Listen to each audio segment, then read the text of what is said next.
dosa besar ketiga yang saya ajarin masalah ruqyah ya. Iya. Baik. Assalamualaikum warahmatullahi wabarakatuh. Alhamdulillah, kita memuji Tuhan kita Allah Subhanahu wa taala dan juga kita menjadikan salawat dan taslim kepada Nabi besar Muhammad sallallahu alaihi wasallam. Melanjutkan bahasan dosa besar kita, dan pada siang ini dosa besar yang keempat, meninggalkan sholat. Tentu seperti biasa, Bapak Ibu sekalian, saya akan jelaskan dulu kronologisnya. Sholat ini adalah satu-satunya ibadah yang Allah Subhanahu wa taala memerintahkan Nabi Muhammad SAW untuk menerimanya di langit, sementara ibadah yang lain semuanya diterima di bumi. Dan ini menunjukkan kedudukan sholat itu sendiri. Jadi ini poin pertama saja sudah cukup untuk memberikan perhatian khusus dari kita untuk sholat ini, karena dia satu-satunya ibadah yang diperintahkan oleh Allah kepada Nabi Muhammad SAW untuk menerimanya di langit, sementara yang lainnya di bumi. Termasuk masalah jihad saja, perang di jalan Allah itu diterima perintahnya di bumi. Haji yang merupakan bisa menjadi penyebab pembersihan dosa juga diterima di bumi, dan seterusnya.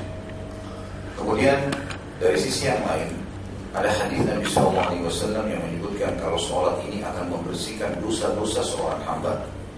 Di dalam hadis sahih riwayat Bukhari Muslim, kata Nabi SAW, bagaimana kalau seandainya di depan rumah seseorang di antara kalian ada sungai yang mengalir dengan deras, dan dia mandi sehari 5 kali, apakah tertinggal noda atau kotoran di badannya?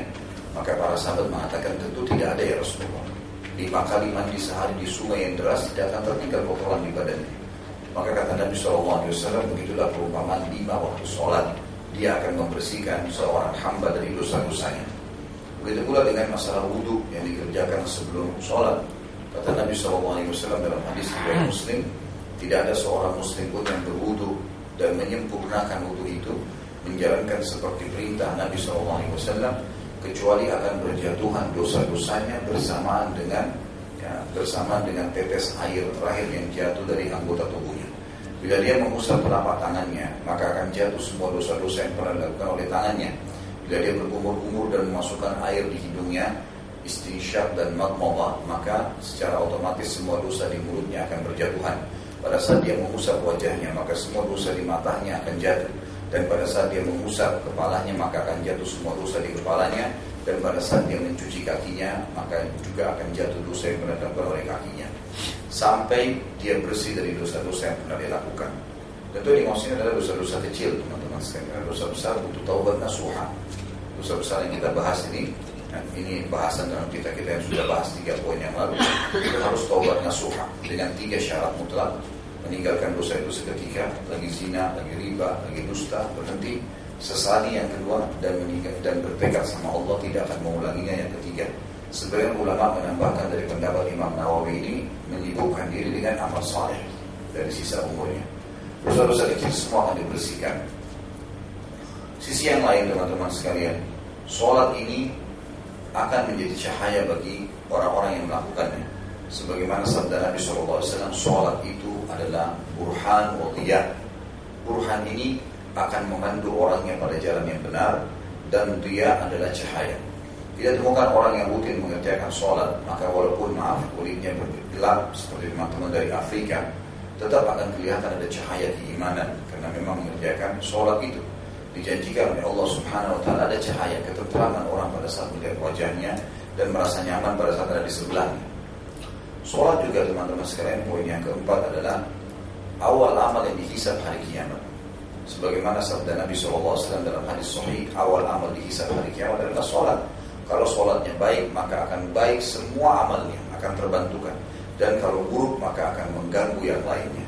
Dan kalau sholat wajibnya ada yang kurang, maka Allah Subhanahu wa ta'ala akan berkata kepada para malaikat, carilah sholat-sholat sunnahnya dan lengkapkanlah timbangan amalnya, sehingga amal sholatnya jadi baik.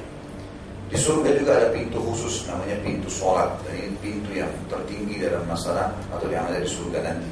Kata Nabi SAW, setiap ibadah akan memiliki pintu-pintu di surga, dan setiap pintu akan memanggil pelakunya.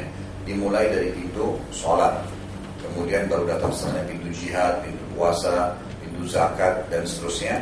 Kata Nabi, kata Abu Bakar, ya Rasulullah, apakah ada orang yang akan dipanggil dari semua pintu itu? Kata Nabi SAW, ada, bila orang mengerjakannya semua dengan cara baik. semua sempurna, semua ibadah dia dilakukan dengan ketenangan, mengikuti syarat-syarat dan rukunnya, tidak ada sesuatu yang membatalkan ibadahnya, maka dia akan mendapatkan istana di setiap pintu itu. Maka dia akan dipanggil dari setiap pintu tersebut, dan kamu termasuk salah satunya, kata Nabi SAW kepada Abu Bakar radhiyallahu anhu. Ini sebuah fadilah juga bagi Abu Bakar tentunya, tetapi di saksi bahasan kita, dia adalah awal amal yang akan dihisab pada hari kiamat, dan kalau lolos maka akan lolos yang lainnya. Sholat ini menjadi penghibur kehidupan Nabi SAW dan setiap orang beriman. Ini fadilah yang kelima, sebagaimana sabda Nabi SAW, innama ju'ila qurratu aini fis shalah. Sesungguhnya Allah menjadikan ketentraman jiwaku di sholat. Sampai sebagian ulama salaf dari sahabat dan tabi'in, kalau mereka sholat, mereka sangat menikmati sholat mereka. Bahkan dalam sholat itu kalau mereka sudah bertakbir, mereka melupakan kalau itu malam, maka seperti siang yang sangat terang benderang. Kalaupun ada binatang buas yang lewat di sebelahnya, atau rumput-rumput yang penuh dengan duri-duri di lantai yang sedang dia sholat, maka dia menganggap seperti karpet yang tebal. Dan juga binatang buas tersebut tidak berarti baginya atau menakut-nakutinya sehingga berhenti sholat.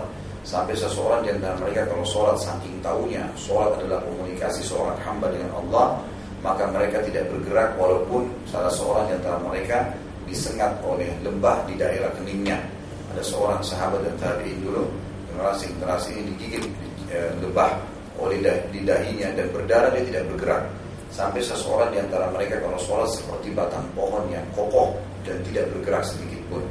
Abu Sa'id Al-Khudri radhiyallahu anhu, sahabat Nabi yang mulia ini, pernah beliau berjaga-jaga di pasukan, kemudian dipanah oleh musuh dan terkena di arah jantungnya, sehingga dia menetes darah dan rusak, robek daerah jantungnya. Tapi dia tidak bergerak. Dia mengatakan, saya masih lebih menikmati sholat saya bersama dengan surah Al-Kahfi yang sedang saya baca daripada luka tersebut.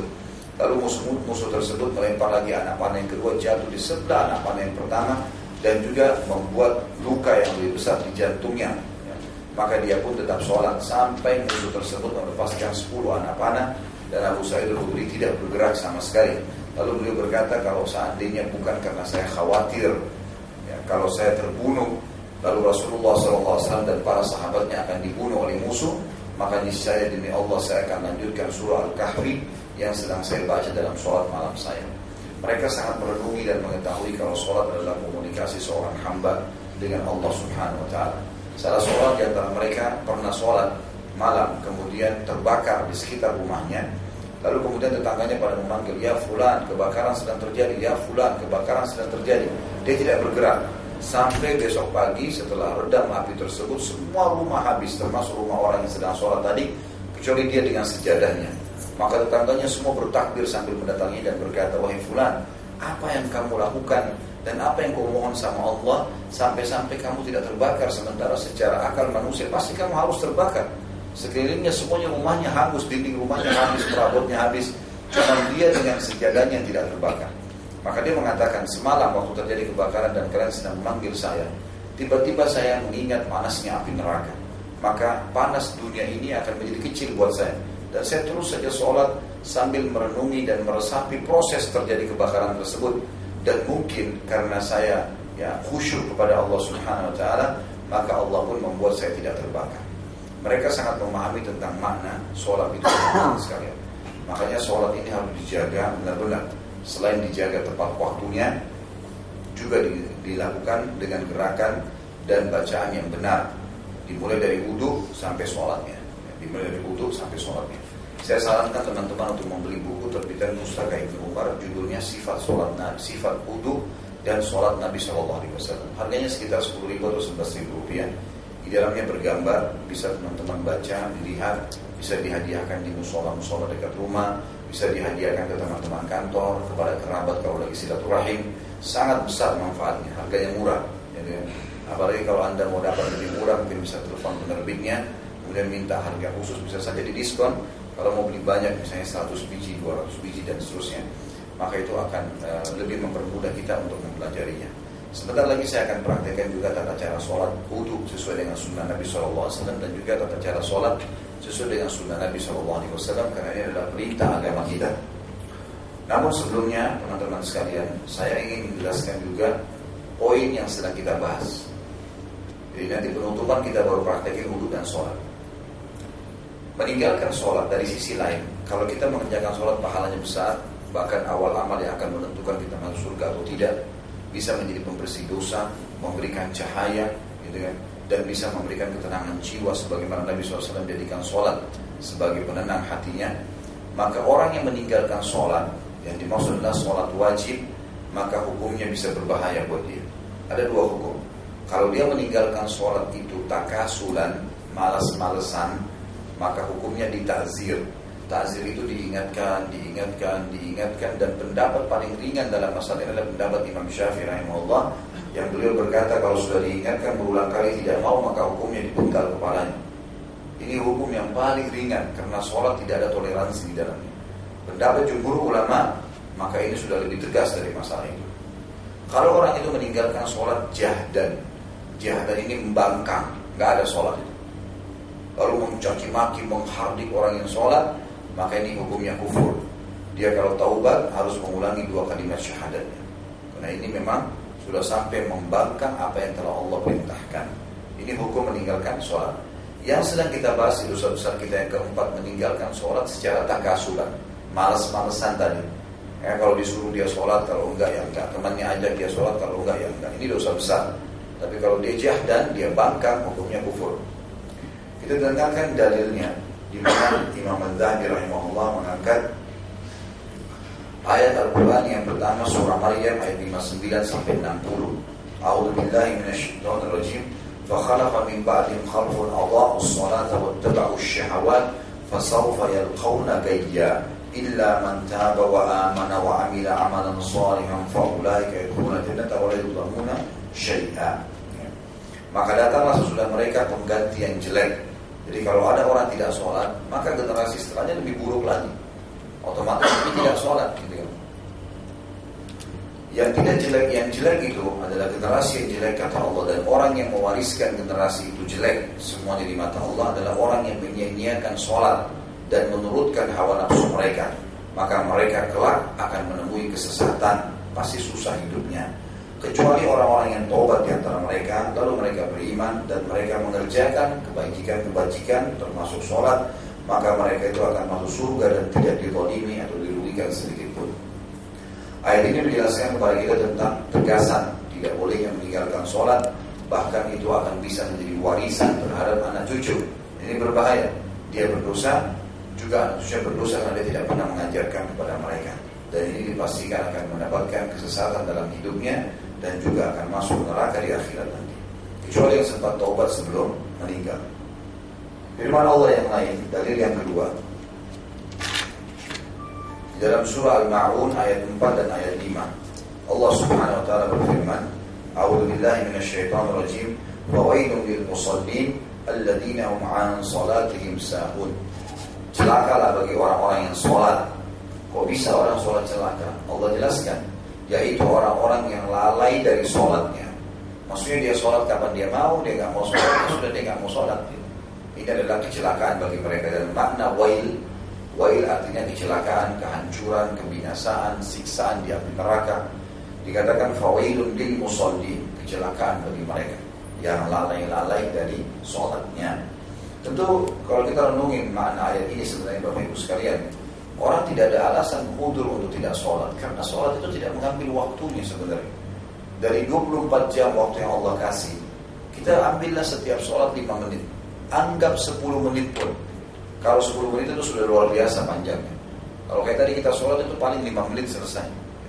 Kalau 10 menit pun kita ambil subuh sampai isya, berarti 5 waktu sholat yang wajib, cuma diambil 50 menit dari 24 jam. Masih ada 23 jam sekian ya, yang bisa digunakan untuk aktivitas yang lainnya. Allah menuntut yang wajib, yang sunnah boleh dikerjakan, boleh tidak. Tapi yang wajib ini tidak toleransi di sini. Lalu apa alasannya seseorang tidak sholat? Padahal dia mengabdi kepada Tuhannya Allah Subhanahu Wa Taala. Terlebih lagi dia akan merasakan ketentraman kalau memang dia menikmati sholat itu. Coba Bapak Ibu nanti sedang praktekin sholat misalnya ba'diyah. Coba tumanina dengan tenang. Sebagian ulama salaf dikatakan kalau mereka sholat begitu takbir, mereka melupakan semua kecuali bacaan dan gerakan sholatnya. mulai baca dengan tenang, Allahu Akbar. Dan kita mulai baca wajjahtu wajhiya lilladzi fataras samawati wal arda hanifan musliman, terus sampai selesai dengan tenang. A'udzubillahi minasyaitonir rajim. Bismillahirrahmanirrahim. Alhamdulillahirabbil alamin. Berhenti. Ar-Rahmanir Rahim. Nikmatin, coba kerjakan di 2 rakaat saja dan perhatikan ketentraman apa yang kita rasakan setelahnya. Praktekkan sebentar habis ini.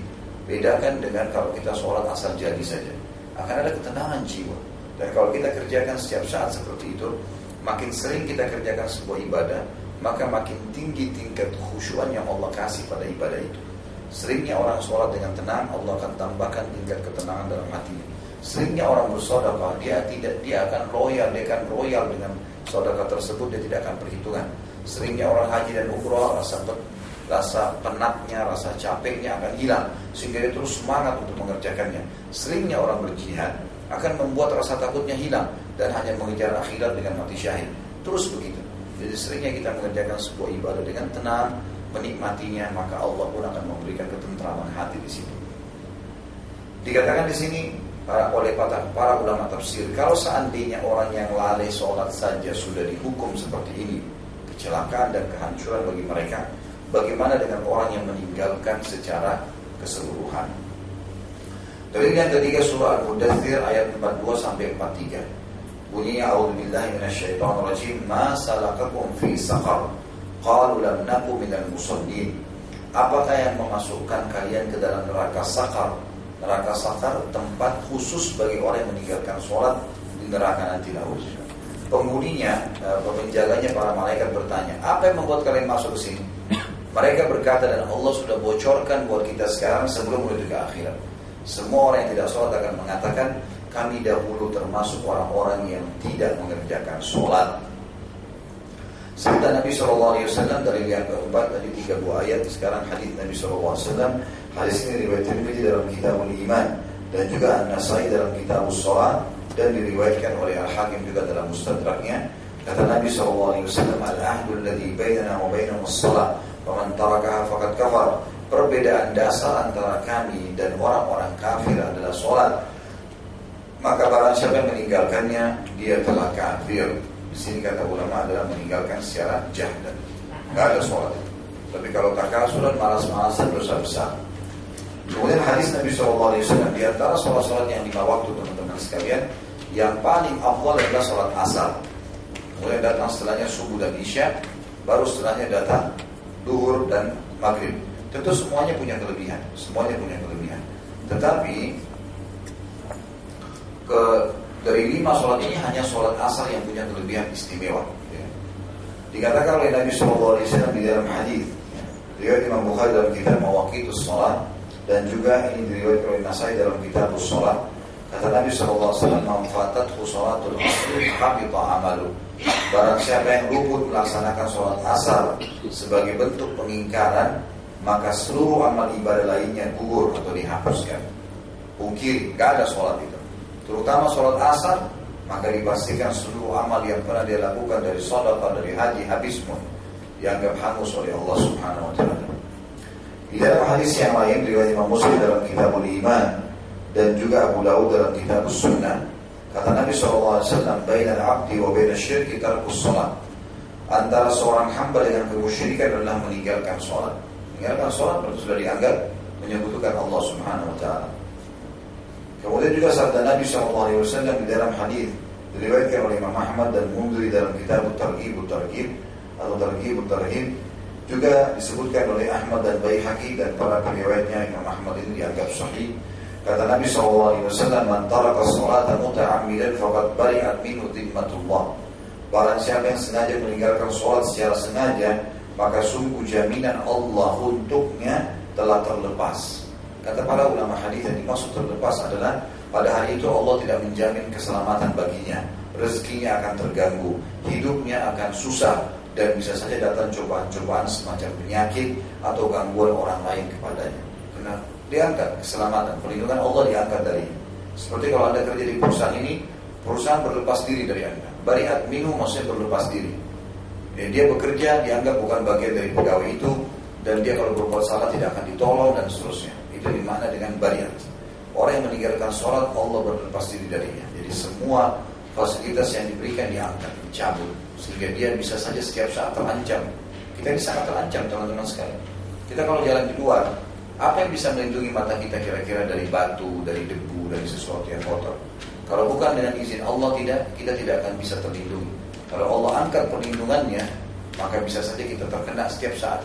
Bukankah kulit kita ini sangat lembut dan bisa terkena barang tajam saja bisa robek setiap saat?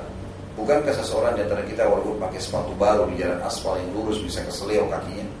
Bukankah seseorang di antara kita bisa tiba-tiba incong di tengah jalan? Atau misalnya tiba-tiba matanya buram dan tabrakan dan seterusnya. Banyak sekali hal-hal yang bisa terjadi kalau Allah tidak melindungi seorang hamba. Orang yang meninggalkan sholat secara sengaja, jelas Allah subhanahu wa ta'ala akan susahkan hidupnya dan diangkat darinya perlindungan. Umar bin Khattab radhiyallahu anhu berkata dari dalam riwayat yang sahih, ama innahu la hadza fil Islam li ahadin adha'a as-shalah.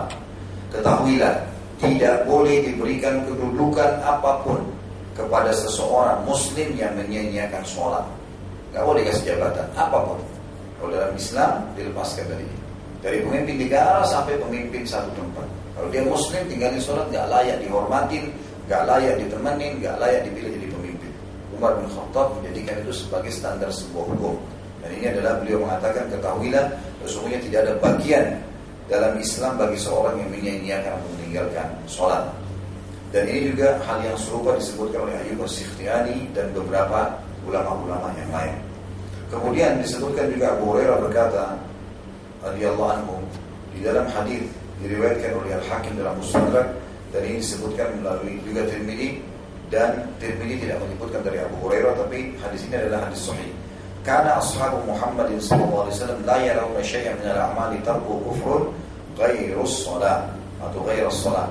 Dulu para sahabat Nabi sallallahu alaihi wasallam tidak memandang sesuatu pun dari amal ibadah dalam Islam yang mana meninggalkannya adalah suatu kekufuran mutlak kecuali sholat atau seperti sholat. Jadi meninggalkan sholat ini hal yang luar biasa.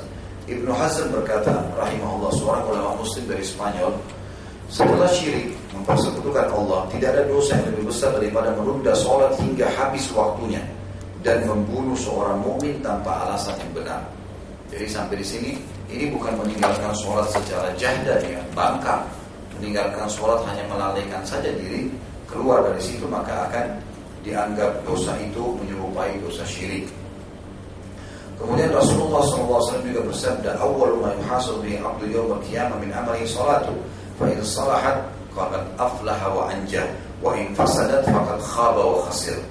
Amal yang paling pertama dihisab dari seorang hamba pada hari kiamat adalah sholatnya. Jika sholatnya bagus maka dia beruntung dan pasti selamat, dan sebaliknya jika sholatnya kurang maka dia akan gagal, rugi, dan akan masuk ke dalam api neraka. Walaupun amal ibadah yang lainnya banyak. Nabi Muhammad SAW dalam hadis Bukhari Muslim memerintahkan untuk memerangi orang yang tidak sholat. Begitu pula dengan tidak membayar zakat. Sebagaimana sabda beliau dalam hadis Bukhari Muslim, umirtu an uqatilan nas hatta yashhadu an la ilaha illallah wa anna Muhammadar Rasulullah wa yuqimus shalah wa yu'tuz zakat, fa in fa'alu dhalika asamu minni dima'ahum wa amaru bihaqqil Islam wa hisabuhum 'ala Allah. Aku diperintahkan untuk memerangi manusia sampai mereka bersaksi bahwasanya tidak ada Tuhan yang berhak disembah kecuali Allah dan bahwasanya Muhammad adalah Rasul Allah. Jadi Nabi Muhammad SAW diperintahkan untuk memerangi orang-orang sampai mereka syahadat, ya, sampai mereka masuk Islam, dan mendirikan sholat, juga menunaikan zakat. Kalau mereka mengerjakan 3 hal itu, maka mereka telah terlindungi darah dan harta mereka dari bahayaku, maksudnya dari serangan umatku, kecuali disebabkan karena hak Islam. Hak Islam misalnya orang membunuh dibunuh, gitu kan, oleh pemerintah setempat. Dan perhitungan atau hisab amalnya akan dikembalikan kepada Allah Subhanahu wa taala. Saksi bahasan kita adalah dihubungkan antara syahadat, sholat, dan zakat di sini. Kemudian sabda Nabi SAW dalam hadis Bukhari Muslim juga dari Abu Sa'id al-Khudri radhiyallahu anhu, rajulan qala ya Rasulullah, seseorang laki-laki berkata, wahai Rasulullah, ittaqillah, takutlah kepada Allah. Jadi orang ini ternyata ingin minta bantuan sedekah, tapi dia tidak mau sabar. Nabi SAW kebetulan lagi mau mengambilkan, gitu kan, tapi masih ada urusan lain. Lalu dia berkata, bertakwalah kepada Allah, seakan-akan menyalahkan Nabi, gitu kan? Sallallahu alaihi wasallam. Orang ini orang dari Badui, dari padang pasir, gak ngerti hukum agama. Lalu dia menghina Nabi SAW atau mencaci maki Nabi, mengatakan ittaqillah. Ini sebenarnya bertakwalah sama Allah. Saya harus takut. Kamu kenapa membiarkan saya menunggu begini? Faqala wailaka awalastu ahaqqu 'alal ardi an yattaqillah. Kata Nabi SAW, kenapa kamu ini? Kamu kan harus tahu saya seorang Nabi dan saya orang yang paling takut kepada Allah. Sabar dulu sebentar, gitu ya. Maka faqala Khalid bin Walid radhiyallahu anhu, sahabat Nabi yang mulia Khalid bin Walid berkata, ala adribu unukahu ya Rasulullah, izinkan saya tebas lehernya ya Rasulullah. Orang yang sudah kurang ajar sama Anda. Apa kata Nabi SAW? La'allahu ayyakuna yusalli. Jangan, siapa tahu dia termasuk orang yang melaksanakan sholat. Dari hadis ini dikatakan, sampai orang yang menghina Nabi SAW saja, Nabi larang untuk membunuhnya kalau dia sholat. Karena pentingnya kedudukan sholat di dalam Islam. Kemudian juga di dalam hadis yang lain di Imam Ahmad dikatakan bahwasanya Nabi SAW bersabda, "Man lam yuhafid 'ala shalah, lam yakun lahu nur, wa lam yakun lahu nurun wala burhanun wala najah. Wa kana yaumil qiyamati ma Qaruna wa Fir'auna wa Hamana wa Ubay bin Khalaf." Barang siapa yang tidak menjaga sholat wajibnya, waktunya, Jumatnya, maka dia tidak mendapatkan cahaya dalam hidupnya. Tidak ada pertolongan baginya, tidak ada keselamatan, tidak ada jaminan keselamatan. Dan pada hari kiamat dia akan bersama dengan Qarun. Qarun ini salah satu kaumnya Nabi Musa yang kufur kepada Allah. Allah tenggelamkan dengan hartanya. Makanya di Indonesia biasa bilang harta karun. Ini dari namanya dia, Qarun. Qarun akan dibangkitkan masuk neraka hari kiamat. Dia akan dibangkitkan orang yang tidak sholat tadi bersama Qarun, Fir'aun, Haman. Haman ini perdana menterinya Fir'aun yang membuat kerusakan di muka bumi juga pada saat itu. Dan Ubay bin Khalaf. Ubay bin Khalaf ini salah satu orang kafirnya Mekah yang pasti masuk neraka karena meninggal dalam keadaan kufur. Maka Nabi SAW menyebutkan di dalam hadis ini, kalau orang-orang yang tidak sholat bisa masuk neraka bersama tokoh-tokoh orang kafir itu. Ini hal yang berat sebenarnya. Kemudian juga dalam hadis yang lain kata Nabi SAW di dalam hadis kepada Muadz bin Jabal, "Ma min 'abdin yushhidu an la ilaha illallah wa anna Muhammadar Rasulullah illa harramallahu 'ala an-nar wa yuqimus shalah." Tidak ada seorang hamba pun yang memberikan kesaksian tidak ada yang berhak disembah kecuali Allah dan Muhammad adalah utusannya, kemudian mendirikan sholat kecuali Allah akan haramkan baginya masuk neraka. Dikatakan oleh penulis dalam penutupan bahasan beliau, maka orang yang menunda sholat hingga habis waktunya adalah orang yang menanggung dosa besar, dan orang yang meninggalkan sholat secara total, yakni satu sholat saja, maka dia adalah seperti seorang yang berzina dan mencuri, karena meninggalkan sholat adalah atau menundanya hingga tidak sempat mengerjakan adalah dosa besar. Jika seseorang melakukannya berulang kali, maka dirinya adalah termasuk orang-orang yang gemar melakukan dosa besar, kecuali apabila dia bertaubat. Dan kalau dia terus saja melakukannya, maka hukumnya ditazir. Ditazir adalah dipenggal kepalanya. Ini kalau orang meninggalkan secara malas-malasan. Dan kalau orang meninggalkannya secara jahat dan membangkang, maka hukumnya disepakati oleh para ulama dipancung lehernya, karena dianggap orang ini adalah orang yang telah kufur. Jadi ini bahasan kita tentang masalah dosa besar keempat, teman-teman sekalian, masalah meninggalkan sholat. Tinggal tata cara sholat itu sendiri. Teman-teman, kalau wudu harus sempurna, dan ini sesuai dengan perintah Nabi SAW. Nabi SAW memerintahkan untuk mengambil air dengan kedua telapak tangan, lalu memulai dengan sisi kanan-kanan, dari sisi kanan tangan, dan itu minimal adalah batas pergelangan. Dianjurkan untuk melebihkan dari batas minimal itu. Kata Nabi SAW, siapa yang berwudu dan melebihkan dari tempat batas minimalnya, maka Allah akan menambahkan cahaya baginya pada hari kiamat. Kata Nabi SAW, saya rindu ingin bertemu dengan saudara-saudara saya. Lalu para sahabat berkata, ya Rasulullah, kami saudara-saudara Anda. Kata Nabi SAW, bukan, kalian sahabat-sahabatku. Saudara-saudaraku akan datang setelah nanti saya meninggal, kita ini sekarang. Kata para sahabat, ya Rasulullah, bagaimana Anda mengenal mereka sementara Anda bertemu dengan mereka pada hari kiamat? Kata Nabi SAW, di setiap anggota tubuh yang tersentuh wudu dari mereka akan mengeluarkan cahaya yang terang, dan saya bisa membedakan dari situ. Siapa yang bisa melebihkan jangkauan tempat wudunya, batas minimal dilebihkan, maka lakukanlah, karena cahayanya akan memenuhi seluruh anggota tubuh yang tersentuh dengan air wudu. Hadis ini menjelaskan kepada kita kalau dianjurkan untuk meletakkan air tepatnya di tempat-tempat yang memang dasarnya ya di pergelangan minimal dan dilebihkan. Diambil air, kalau air sekarang keran lagi jalan, maka kita mulai menarik dari batas minimal pergelangan tangan, dari bawah ke atas, di sisi kanan punggung depannya tangan kanan. Kemudian setelah itu menarik air itu di sisi kiri telapak tangan luar. Baru kemudian kita mempertemukan antara dua telapak kanan tangan, dua telapak tangan bagian dalam. Dan disunnahkan untuk menyelat-nyelati di antara jari. Menyelat-nyelati di antara jari. Nah, mungkin supaya ibu bisa lihat di belakang. Jadi kita mengambil air, kemudian mengusap telapak tangan kanan sampai minimal ke pergelangan, kemudian telapak tangan kiri sampai minimal juga ke pergelangan, kemudian mempertemukan antara dua tangan ini, lalu menyelat-nyelati di antara jari-jari. Ini satu, kemudian dua, kemudian tiga. Disunnahkan dari saya bilang melebihi batas minimal. Kemudian yang kedua, kita melakukan madmadah dan istinsyaq. Madmadah adalah memasukkan air semaksimal mungkin di mulut dan mengumur-umurkannya semaksimal mungkin, karena itu akan menjatuhkan semua dosa di mulut. Bukan masuk terus dibuang. Jadi caranya adalah disunnahkan Nabi SAW mengambil air dengan genggaman telapak tangan kanan, dimasukkan ke mulut setengahnya, sambil dikumur-kumurkan, sisanya dihirup di hidung.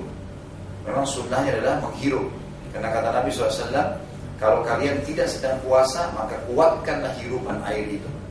Dihirup kemudian dibuang dengan tangan kiri dengan kuat dengan tangan kiri. Setelah keluar air dari hidungnya, barulah dia membuang air dari mulutnya. Jadi mulut ini sambil kumur-kumur terus, ya, kemudian baru dikeluarkan air dari hidung, kemudian baru dikeluarkan dari mulut. Dianjurkan oleh para ulama, sebagian ulama mengatakan pada saat kumur-kumur memaksimalkan dengan cara mengangkat ya, dagunya ke atas sehingga kumur-kumurnya maksimal. Dan mendekati rongga tenggorokan sehingga semua dosa di situ jatuh. Karena hadis Nabi SAW mengatakan masalah itu. Sebagian ulama juga mengatakan dianjurkan pada saat kita sedang memasukkan air di mulut kumur-kumur, air di hidung dimasukkan lalu dibuang dengan tangan kiri, maka sebelum membuang dianjurkan memasukkan jari telunjuk di antara gusi, sehingga memastikan semua ya bagian rongga gusi bagian depan ini biasanya membuat bau mulut dihilangkan.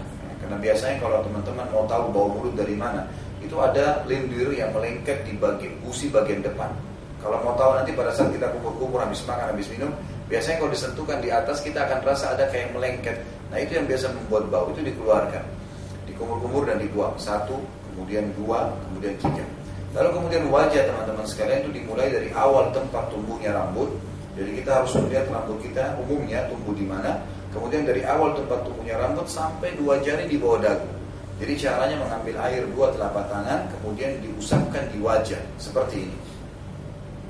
Kemudian diputar tangan kanan dan tangan kiri ke arah masing-masing. Pada saat diambil air, diletakkan kemudian diputar. Ini satu. Kemudian sama, dua. Kemudian juga yang ketiga. Jadi jangan cuma sekedar air dibuang di wajahnya. Tetapi ini memang harus dipastikan. Kalau di buku yang saya bilang tadi, panduan sifat sholat Nabi dan Nabi, itu diberikan gambar wajah dari awal kuping kanan ke ujung kuping kiri, ini wajah. Dari awal tumbuhnya rambut dan dua jari di bawah dagu semua dihitung wajah. Maka harusnya diputar seperti ini, maka satu. Khusus bagi orang yang berjenggot, maaf seperti saya umumnya, biasanya memasukkan jari-jari di antara jenggotnya. Sunnahnya menyelati jari di antara jenggot tersebut. Ini 3 kali dan dipastikan seluruh anggota wajah kena. Kemudian yang selanjutnya adalah membasuh telapak tangan kanan, ditarik sampai ke bawah siku. Yang perlu diperhatikan adalah di bawah siku. Seringkali orang wudu karena hanya sekedar disiram, maka di bawah siku nggak kena. Ini bisa nggak sah sholatnya, karena beranjak dari sahnya wudu, sahnya sholat. Rukun sholat adalah wudu. Semua sempurna, hadap kiblat, masuk waktu, tutup aurat, gerakan dan bacaan benar. Ini rukun.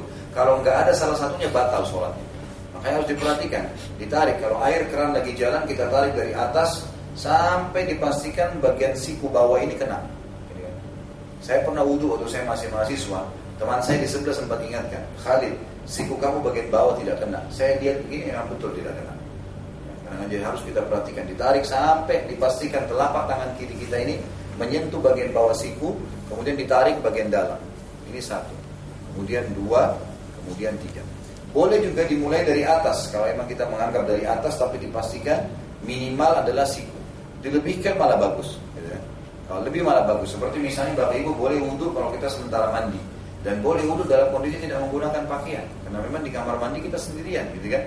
Dibolehkan, maka kita boleh membasuh dari lebih dari sini. Kalau misalnya kita lagi habis mandi, lengan pasti terbuka semua. Boleh kita tarik dari lebih jauh ke bawah, itu lebih aman. Maka ini juga lebih memanjangkan cahaya pada hari kiamat. Sekali, 2 kali, dan 3 kali. Setelah kanan selesai, baru kita pindah ke kiri. Sama metodenya, dari depan ditarik sampai ke siku dan diputar ke bagian dalam 3 kali. Kemudian khusus kepala ini agak berbeda. Kepala ini sunnah Nabi SAW cuma dilakukan sekali, dan caranya adalah diambil air untuk kedua telapak tangan, kemudian diusap dari depan sampai ke tengkuk bagian leher belakang, lalu ditarik kembali ke depan. Kemudian setelah ditarik ke depan, maka jari telunjuk masuk ke dalam kuping, ibu jari memegang kuping dan memutar, menariknya ke atas seperti ini. Ini sunnahnya. Bagi ibu-ibu yang panjang rambut, gitu kan, itu atau lagi pakai jilbab, maka bisa memasukkan tangan, kemudian menarik dari awal tumbuhnya rambut ke belakang dengan 2 telapak tangan seperti ini. Tarik ke belakang, kemudian ini ditarik ke depan lagi, lalu kemudian jari telunjuk masuk di dalam dan ibu jari mutar. Bagi orang yang panjang rambutnya, caranya adalah dia narik sampai ke belakang, sampai ke tengkuk saja, batang leher, kemudian dia menepuk-nepuk ke atas sampai ke depan supaya rambutnya tidak terbongkar. Itu bisa dilakukan. Setelah kepala sekali saja dan tidak masuk dalam sunnah Nabi SAW batang leher secara khusus ya. Sebenarnya pada saat kita mengusap kepala tadi ke belakang sampai ke tengkuk memang batang leher kita, itu leher sudah kena sebenarnya, gitu kan. Kemudian ditarik lagi ke depan kalau bapak-bapak ini secara khusus, kemudian masuk jari ini ke dalam kuping dan ditarik, diputar. Ini 1 kali saja. Kemudian telapak kaki itu harus minimal mata kaki, minimal harus mata kaki. Tidak boleh di bawah mata kaki. Di bawah mata kaki tidak sah wudunya. Maka lebih baik kalau kita naikkan di atas cadangan. Dan sunnahnya adalah menyelat-nyelatkan jari tangan ke jari-jari kaki. Menyelat-nyelatkan jari tangan ke jari-jari kaki. Kemudian baru dicuci kanan sampai 3 kali. Kemudian baru pindah ke kaki kiri. Insya Allah selesai ini maka selesai wudunya. Dan disunnahkan selesai wudhu membaca 2 kalimat syahadat. Asyhadu an la ilaha illallah wahdahu la syarika lah, wa asyhadu anna Muhammadan abduhu wa rasuluh. Kata Nabi SAW, siapa yang mengucapkan ini setelah wudhu, maka akan dibukakan ke-8 pintu surga untuknya, dia boleh masuk yang mana dia mau.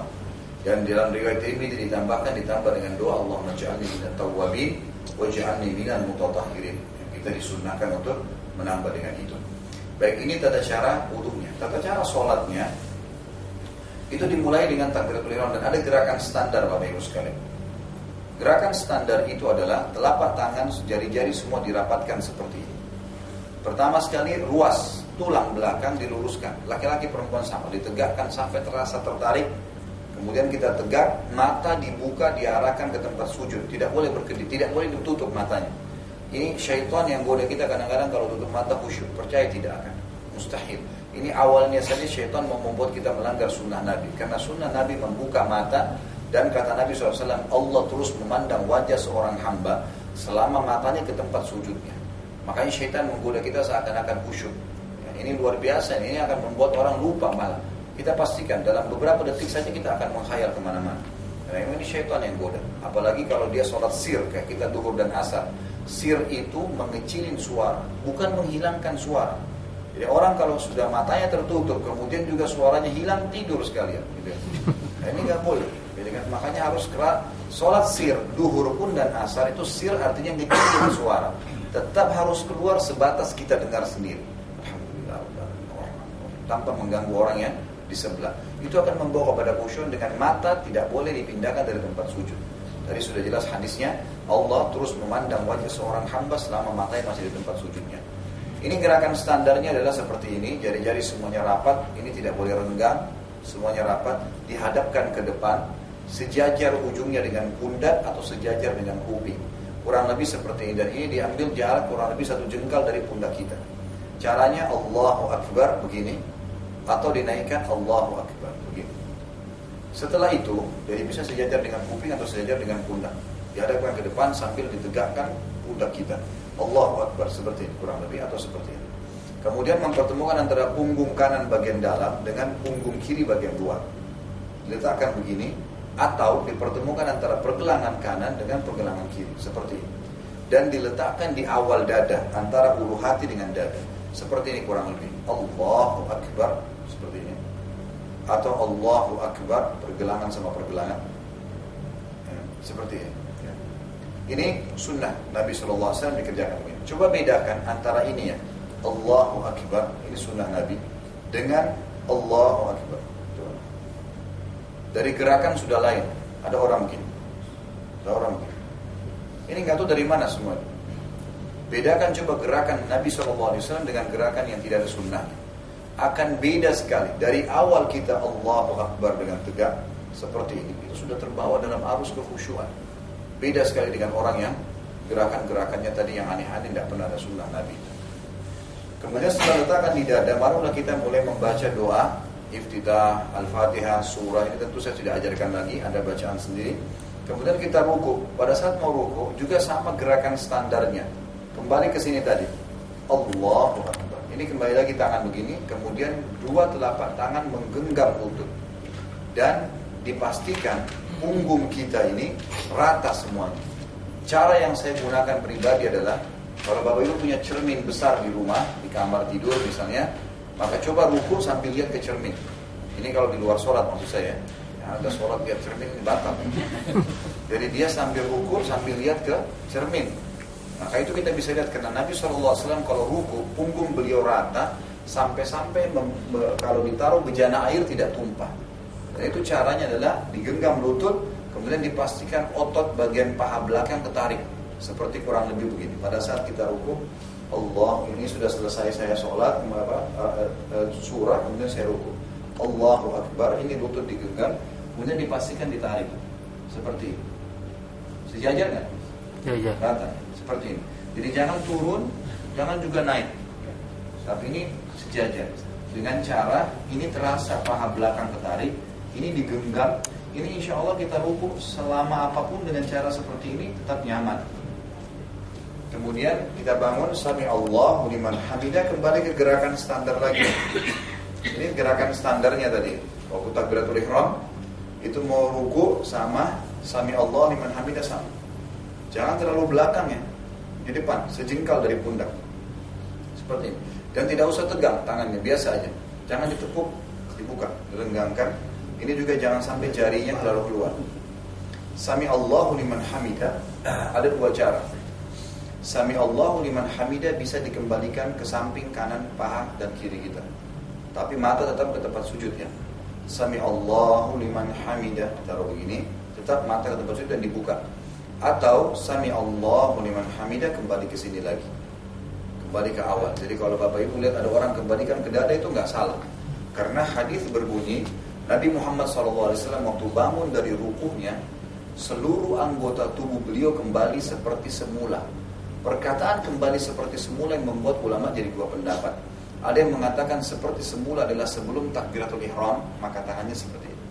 Ada yang mengatakan setelah takbiratul ihram, maka tangannya kembali ke dada. Dua-dua pendapat ulama beranjak daripada hadis yang satu.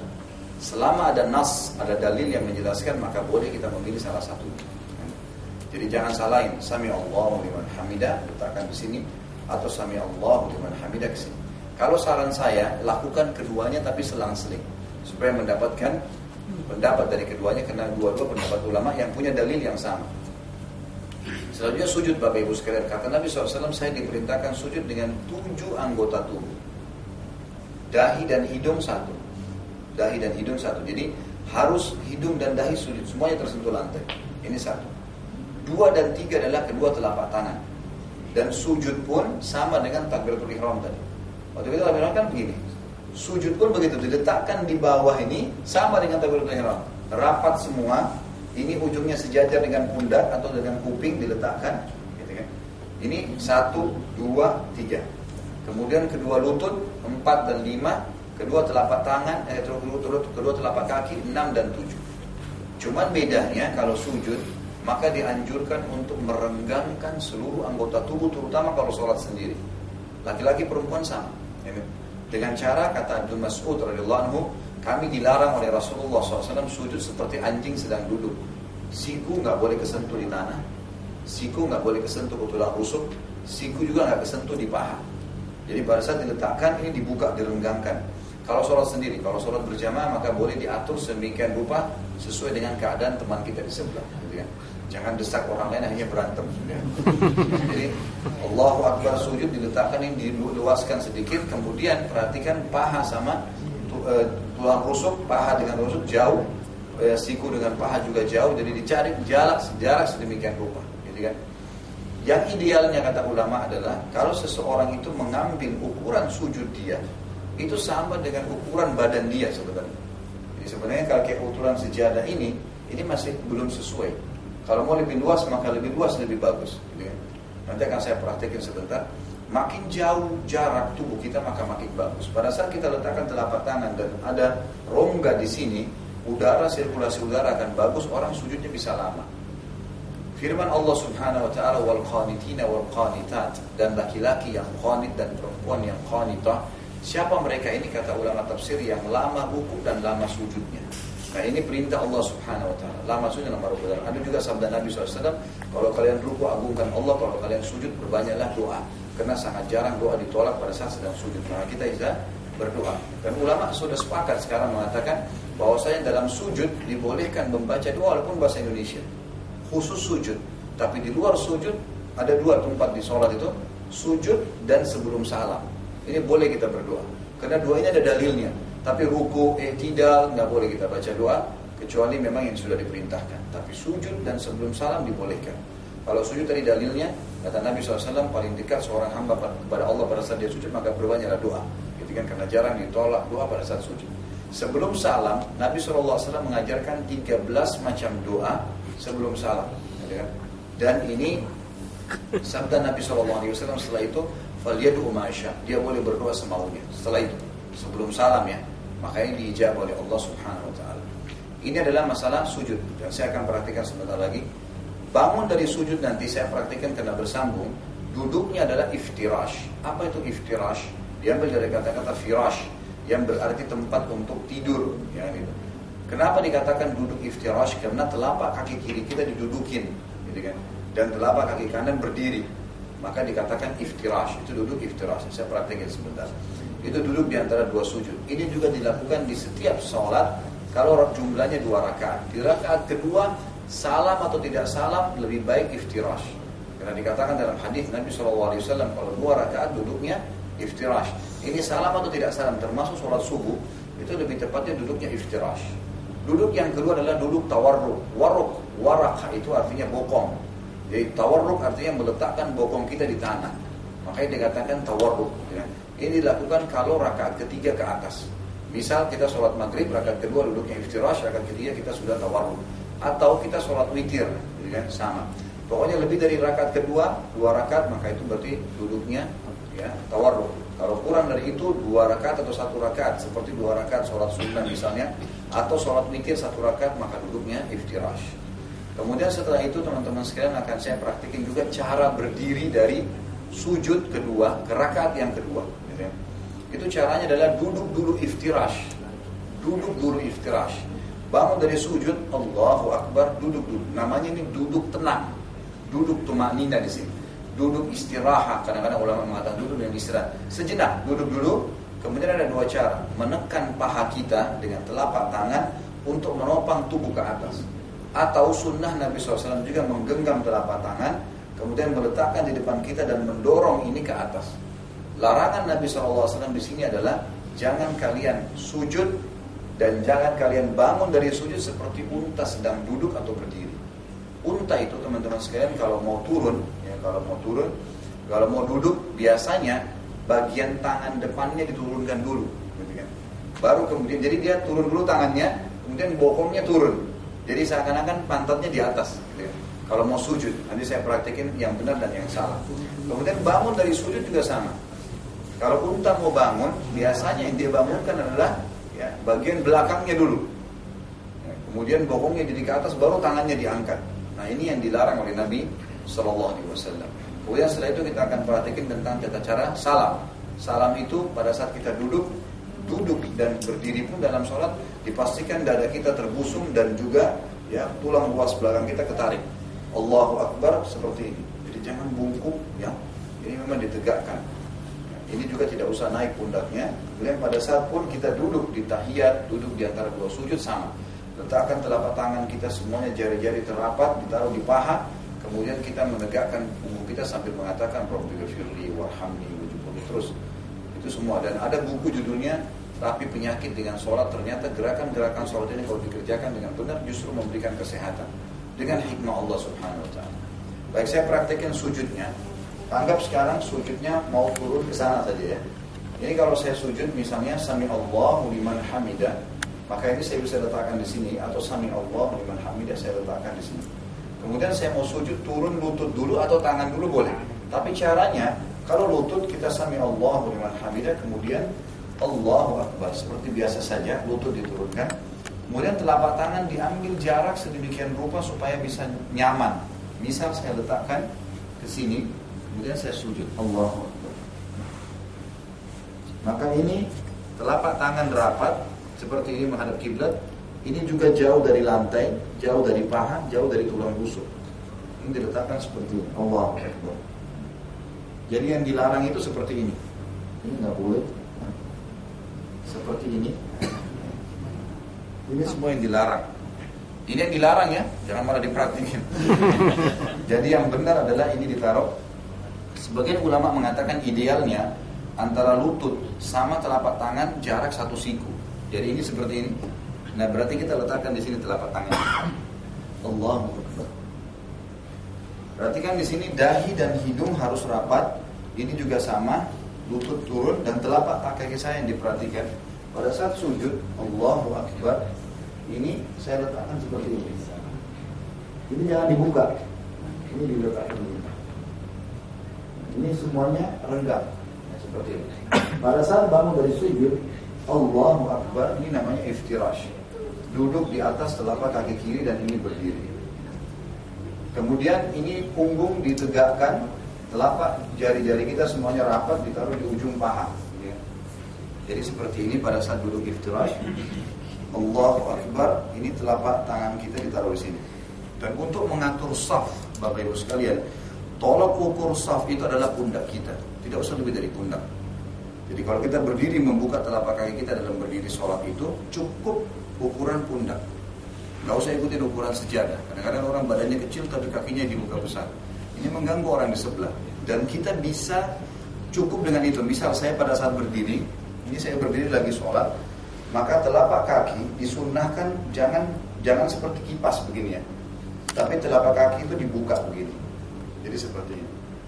Saya membuka sejajar dengan pundak saya, teman di sebelah sejajar dengan pundak dia. Maka sunnahnya kalau sholat berjamaah, kata Nabi SAW, kata para sahabat, di zaman Nabi SAW kalau diiqamahkan sholat, maka tumit kami bertemu dengan tumit teman kami. Tumit, ini tumit belakang, mata kaki ketemu dengan mata kaki teman di sebelah, gitu kan? Sehingga membuat betis kami bertemu, pundak kami bertemu. Kata Nabi SAW, kalau ada renggang, maka syaitan akan masuk, membuat tidak khusyuk. Kalau ada renggang saja jarak, itu akan membuat orang tidak khusyuk. Maka seperti ini. Nah ini tolak ukur saf kita. Ini saf saya. Kalau saya rukuk pun, kalau saya sujud tadi, ini tinggal diturunkan sejajar dengan telapak kaki. Tinggal turun di posisi yang sama. Tidak usah dibesarkan, tidak usah dikecilkan, kemudian sujud. Allahu Akbar. Duduk pun sama. Ini juga dibuka begini. Cukup seukuran paha kita, punggung kita tadi, nggak mengganggu orang di sebelah, ya, seperti ini. Sujud lagi, kemudian pada saat bangun mau ke rakaat kedua, duduk dulu begini. Kita jangan misalnya duduk istirahat. Duduk dulu dengan ada 2 cara kita berdiri. Menopang tubuh kita dengan paha ditekan, seperti ini. Allahu Akbar. Ini tadi menekan paha, berdiri biasa. Atau kita menggenggam telapak tangan seperti ini. Allahu Akbar. Ini mendorong ke atas. Ini berdiri yang tidak sesuai dengan cara unta. Kalau unta itu, kalau dia berdiri, misalnya kita dari sujud nih, nah, Allahu Akbar, dia berdiri, langsung berdiri, ya, kemudian biasanya pantatnya duluan. Ini yang tidak boleh, jadi pantatnya duluan. Sama dengan orang kalau mau sujud, kalau mau telapak tangan dulu, caranya adalah kita turunkan dulu lutut mendekati lantai, baru telapak tangan diletakkan. Ada orang yang kadang-kadang telapak tangan dulu, maka dia turun seperti ini. Baru. Nah ini tidak boleh. Jelas ya? Sekarang tinggal masalah salam. Pada saat orang duduk mau salam, maka caranya adalah jari seperti ini. Tetap rapat tadi, ditaruh di sini, jari-jari kanan semuanya rapat, ditaruh ujungnya di ujung paha. Kemudian untuk membentuk jari tasyahud dipertemukan antara ibu jari sama jari tengah, dibuat lingkaran seperti ini. Diletakkan di ujung tangan, di ujung paha. Pundak kita semuanya rapat ini, di luasnya ini ditegakkan seperti ini. At-tahiyyatu lillah, salawat dan seterusnya. Boleh di sini menggerakkan jari di tasyahud dengan menggetarkannya. Jadi seperti ini, ya, digetarkan. Banyak teman-teman yang tidak paham digerakkan, ya, bukan digerakkan, sebenarnya digetarkan saja. Ini sesuai dengan hadis Nabi SAW. Ya, gerakan jari di tasyahud lebih keras bagi iblis dari cambukan besi. Maka ini digetarkan. Kalaupun tidak, maka tidak ada masalah, tapi ini sunnah. Ini terus kita membaca, ada dua cara di sini, melihat ke tempat sujud tetap atau melihat ke ujung jari kita. Dua-duanya dibolehkan. Setelah selesai membaca, baru kita tutup, ini ditutup kembali, baru salam. Salam itu dikatakan Nabi SAW kalau salam, pipi beliau yang putih kelihatan oleh makmum di belakang. Assalamualaikum warahmatullahi. Ini sampai terasa otot ini tertarik. Kita seperti melihat samping lurus ke sana. Tahan sebentar, kemudian Assalamualaikum warahmatullahi. Jadi bukan cuma noleh saja, memang ini dilihat sebelah sana, ditahan. Kemudian ini juga dipastikan melihat tahan. Dan tidak ada mengusap wajah pada saat orang selesai. Karena sunnah Nabi SAW setelah salam sudah selesai. Tinggal masalah Bapak Ibu sekalian, kalau kita duduk dari iftirash ke tawarruk. Misal, ini kan dua rakaat ya. Kalau rakaat ketiga bagaimana? Bokongnya di bawah kan? Kan seperti ini ya. Nah, cara transisi pindah dari iftirash ke tawarruk, jangan dorong makmum yang lain. Jadi caranya sederhana sebenarnya. Telapak kaki yang sedang kita dudukin itu dimasukkan ke telapak kaki kanan saja. Lihat cara saya. Ini hanya dimasukkan seperti ini saja. Dan saya tidak berubah posisi. Tetap di sini. Banyak orang dari iftirash ke tawarruk dia begini. Sehingga ini semua dorong. Nah ini mengganggu shaf, makanya kadang-kadang shaf itu jadi tidak cukup. Padahal sebenarnya dia tinggal memasukkan telapak kaki kirinya ke bawah kaki kanan, ini cuma dimasukkan ke dalam dan dia tetap duduk di tempat yang sama. Sebenarnya begitu. Dan ini insya Allah kalau sudah dilatih terbiasa maka akan lentur secara otomatis. Nah ini tata cara sholat dan wudhu yang diajarkan oleh Nabi SAW ya, agar sholat kita diterima. Dan saya sarankan Bapak Ibu memberi buku tadi. Kalau tidak buru-buru maka insya Allah nanti pertemuan akan datang. Kalau tidak ada halangan saya coba bawakan buku itu. Judulnya Sifat Wudhu dan Sholat Nabi. Dan ada juga panduan buku doa khusus untuk doa-doa yang diajarkan oleh Nabi SAW. Itu mungkin ada 2 jenis buku. Mudah-mudahan nanti pertemuan akan datang insya Allah nanti diingatkan saya akan bawa. Mungkin begitu. Untuk sementara saya harap pertanyaannya ditampung dulu. Karena saya ada acara pengajian lagi di Tebet juga. Sebenarnya jam 1 tadi undangan. Ini sudah mendekati 1:30. Insya Allah saya akan hadir dulu di sana sampai menjelang asar. Ada bahasan kitab mahkota pengantin yang sudah ditunggu juga oleh cukup banyak sana jemaah, mungkin yang hadir sekitar 500 orang yang memang sudah menunggu dari sebulan sekarang. Insya Allah nanti kita akan lanjutkan lagi pertemuan akan datang. Dan kalau ada pertanyaan apapun berhubungan dengan sholat bisa teman-teman ambil nomor HP saya teman-teman panitia dan bisa bertanya langsung. Mungkin begitu kita dulu kafal majelis. Subhanallah wa bihamdihi asyhadu an la ilaha illallah wa atubu ilaik. Wassalamualaikum warahmatullahi wabarakatuh. Waalaikumsalam warahmatullahi wabarakatuh.